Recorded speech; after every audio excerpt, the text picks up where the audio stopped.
علماء نے ملاقاتیں کی. ایک عالم دین نے مجھے پکڑ کر کے یہ پوچھا، کہا کہ ہم آپ کی تقریریں سنتے ہیں، آپ کے ملک میں تو نہیں رہتے، لیکن ہم یہ سوچتے ہیں کہ حالات آپ کے ہاں بڑے خراب ہیں، سوشل میڈیا اور دوسرے نیوز سے ہم سنتے آ رہے ہیں، اتنے خراب ہوتے چلے گئے کہ حکومتیں ظالم آپ کے ہاں بیٹھی ہیں، روز نت نئے اسلام کے خلاف حربے اپنائے جاتے ہیں، ایسے میں آپ آزاد طریقے سے بول کیسے رہے؟ ہر جگہ آپ کی تقریریں کیسے ہو جاتی ہیں اور کیسے بولتے ہیں؟ میرے عزیزو، یہ میری تعریف کے لیے نہیں کہتا. انہوں نے میرا ہاتھ پکڑ کر کے یہ سوال کیا اور کہا، ہم آزاد جگہ پر جہاں اسلام کے متعلق ہم کھل کے بول سکتے ہیں، وہاں اتنی بولنے کی ہمارے پاس طاقت نہیں، اور کفار و مشرکین کے نرغے میں آپ کیسے بول رہے ہیں؟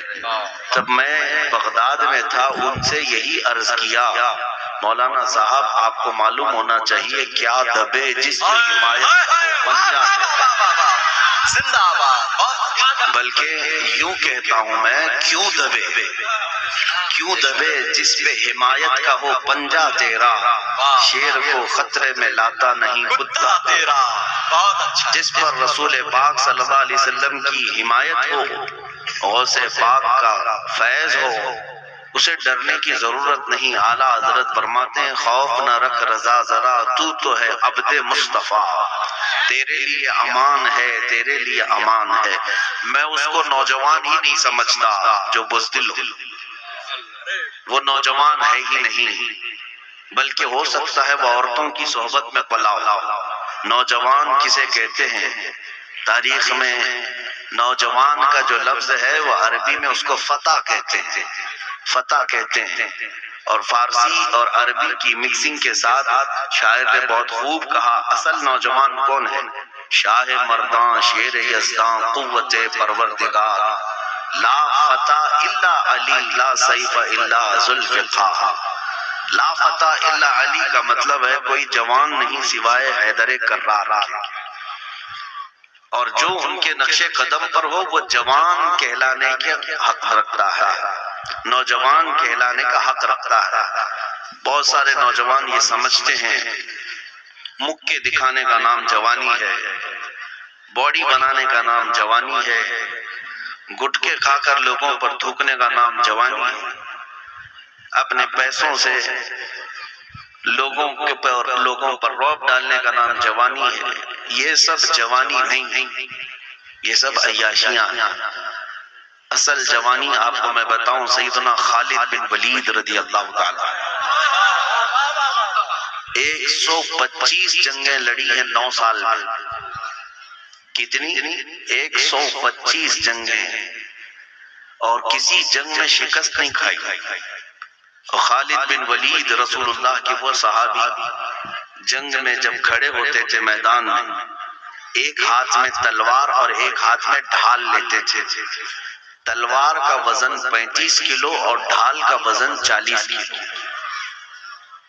مجھے بتاؤ اے نوجوان، تم نے ہاکی اور بلہ اٹھایا ہوگا، 35 کلو کی تلوار اٹھاتے، 40 کلو کی ڈھال اٹھاتے، اور پھر جنگ موتا میں صرف خالد بن ولید فرماتے ہیں 9 تلواریں میرے ہاتھ سے ٹوٹی ہیں. یہ دفاع کے لیے، ڈیفنس کے لیے زندگی بھر لڑتے رہے، نبی پاک صلی اللہ علیہ وسلم کی عزت کی حفاظت کے لیے لڑتے رہے. ان کو حق بنتا ہے کہ وہ جوان کہلائے. اپنی زندگیوں میں کبھی دیکھا کہ ہم نے حضور پاک کی عزت کے دفاع میں کچھ کیا ہے آج تک؟ نبی پاک صلی اللہ علیہ وسلم کی شان پر اوچھے حملے ہوتے ہیں. ہم آگے بڑھ کر کے کبھی حضور کی عزت کا دفاع کیے، ڈیفنس کیا؟ اگر کچھ نہیں بھی کر سکتے تو اپنے آپ کو بدل تو ضرور سکتے تھے. دنیا نبی پاک صلی اللہ علیہ وسلم کے اخلاق کو مارنے کی اور ختم کرنے کی کوششیں کر رہی ہیں. ہمارے نوجوان اٹھ کر کے یہ کیوں نہیں عہد کر لیتے کہ آج کے بعد جئیں گے تو اخلاق مصطفیٰ پہ جئیں گے؟ تمہارے اندر یہ چیز تو ہو ہی سکتی تھی. کمیٹیاں بہت بناتے ہو، عرس کمیٹی، چادر کمیٹی، گاگر کمیٹی، سندل کمیٹی، نیاز کمیٹی. کیا کبھی اخلاق رسول کمیٹی بھی بنایا؟ نبی پاک صلی اللہ تعالیٰ علیہ وسلم کے اخلاق کریمانہ، ان کی سنتوں کو زندہ کریں گے ہر شہر میں، ہر گلی میں۔ اور آج ان ظالم کفار و مشرکین کو جواب دینے کا سب سے بہترین کام تم کر سکتے ہو نوجوانوں، تم کر سکتے ہو۔ ہم اسٹیجوں سے بول رہے ہیں، ہمارے پاس ممبر ہے، ہم بول رہے ہیں، تمہارے پاس اسٹیج نہیں، ممبر نہیں، تم کیسے جواب دو؟ تم کیسے جواب دو؟ تمہارے جواب دینے کا طریقہ یہ ہے کہ یہ خبیث ظالم نبی پاک صلی اللہ علیہ وسلم کے نام سے چڑھتے ہیں، اخلاق سے چڑھتے ہیں، تم ہر گلی کوچے میں اسی طرح بن سور کر کے نکلو کہ تمہاری داڑھی بھی نظر آئے، تمہاری ٹوپی بھی نظر آئے۔ اگر کوئی چڑھتا ہے تو چڑھے، جلتا ہے تو جلے اور اسی میں وہ مرے، لیکن تم اس بات پر فخر کیوں نہیں کرتے؟ تمہیں شرم آتی ہے داڑھی رکھنے میں؟ حضور کی سنت ہے، نبی پاک صلی اللہ علیہ وسلم کے اخلاق۔ شرم آتی ہے کہ داڑھی کیسے رکھوں، لوگ کیا بولیں گے، لوگ کیا بولیں گے؟ ارے ان کو ہم نے دیکھا ہے چوٹی رکھنے میں شرم نہیں آتی، تمہیں داڑھی رکھنے میں کیوں شرم آتی؟ لوگ بالیاں بھی پہن لیے، چوڑیاں بھی پہن لیے، نتھنیاں بھی پہن لیے نوجوان، اور داڑھی رکھنے میں شرم آ گئی۔